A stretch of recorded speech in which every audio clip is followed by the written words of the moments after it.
اچھا، یہ جو آپ نے کتوں والی بات کی، کتوں والی حدیث کی بات کی، اس کی تو سمجھ آتی ہے، لیکن اسی سے لنک ایک اور حدیث ہے، وہ یہ ہے کہ 4 ڈفرینٹ اینیملس کی بات آتی ہے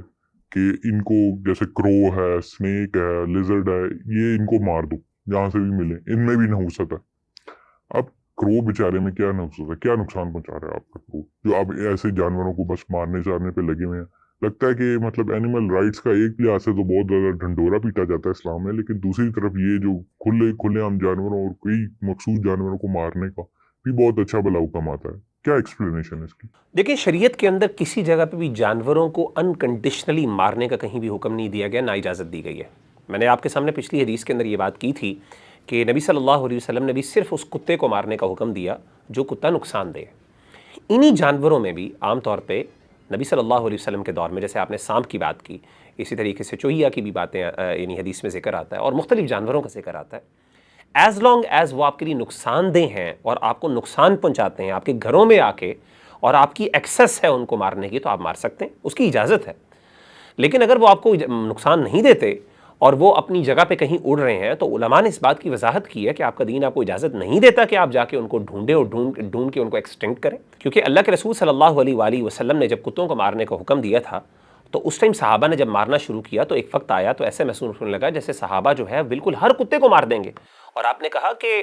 اگر یہ ایک امت نہ ہوتی، اللہ تعالیٰ کی مخلوقات میں سے ایک اسپیشی ہے جو اللہ نے رکھی ہے، اس کی بہت سی مصلحتیں اور حکمتیں ہیں، اگر اس کے پیچھے مصلحتیں اور حکمتیں نہ ہوتی اور اللہ کی مرضی نہ ہوتی تو میں اس کو ختم کر دیتا، لیکن ہر چیز جو ہے چاہے وہ نقصان دہ ہو جائے، جیسی مرضی ہو، اس کی کوئی حکمت ہے، آپ نے اس کو ایکسٹنکٹ ہونے نہیں دیا۔ تو اس سے ہمارا دین واضح ہے، ہر وہ جانور چاہے وہ کوئی بھی جانور ہو، اگر وہ کثرت سے نقصان دینا شروع کر دے آپ کو، تو میرا خیال ہے صرف آپ نہیں بلکہ آپ کی اتھارٹیز جو ہیں، جو لوگ سمجھ رکھنے والے ہیں، سمجھ بوجھ رکھنے والے ہیں، یہ خیر خواہ ہیں لوگوں کے دوسروں کے، دے ول ٹیک ایکشنز،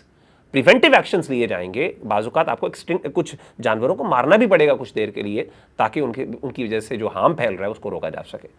تو ہمارا دین اس بارے میں اسی طریقے سے ڈیل کرتا ہے، کوئی خاص بات نہیں ہے، وضاحتیں ہیں، کانٹیکسٹ دیکھیں، ہر جگہ پہ یہ چیز واضح ہو جاتی۔ تو ایسے جانور پیدا ہی کیوں کیے جو کہ ہارم کرنے کے لیے بیٹھے ہوئے ہیں اور جن کو بعد میں مارنا بھی پڑ جائے؟ یہ پھر تو آپ کو یہ سوال انسانوں کے بارے میں بھی کرنا چاہیے کہ ایسے فرعون کیوں پیدا کیے گئے، ایسے لوگ کیوں پیدا کیے گئے جو ظلم کرتے ہیں؟ پھر تو دنیا کو بھی ختم کر دیں، آدھے سے زیادہ دنیا کے اندر زیادہ تر لوگ ظالم ہیں، تو آپ تو پھر یہ بھی اعتراض اٹھائیں جا کے، یہ دنیا کے اندر جتنے بھی ظالم ہیں ان کو قتل کر دیا جائے۔ آپ خود آپ کی اپنی ہیومن رائٹس یہ بات کہتے ہیں کہ جی فلاں بندے کیپٹل پنشمنٹ، بندہ گندے سے گندہ کام کر لے، ہزاروں لوگوں کو مار دے، آ جا کے آپ کیپٹل پنشمنٹ نہیں دیتے اس کو، 25-30 سال بعد اس کو چھوڑ دیتے ہیں، مزید وہ نقصان اٹھاتا ہے۔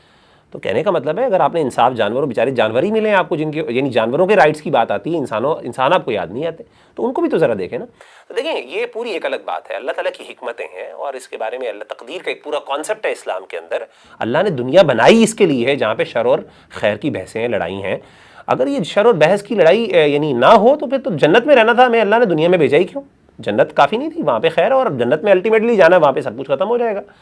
دنیا بنانے کا مقصد ہی یہ ہے کہ خیر اور شر کی لڑائی ہوگی، جنگ ہوگی، کبھی شر والے جیتیں گے، کبھی دنیا والے بھی جیتیں گے۔ اس طریقے سے جانوروں کے اندر بھی نقصان دہ چیزیں ہیں، کچھ فائدہ مند چیزیں، انسان کو دنیا کے اندر فائدہ اپنے لیے لینا بھی چاہیے اور نقصان سے بچنا چاہیے، یہ اللہ تعالیٰ کا تقاضا ہے انسان سے۔ Okay, that makes a lot of sense, let's move on.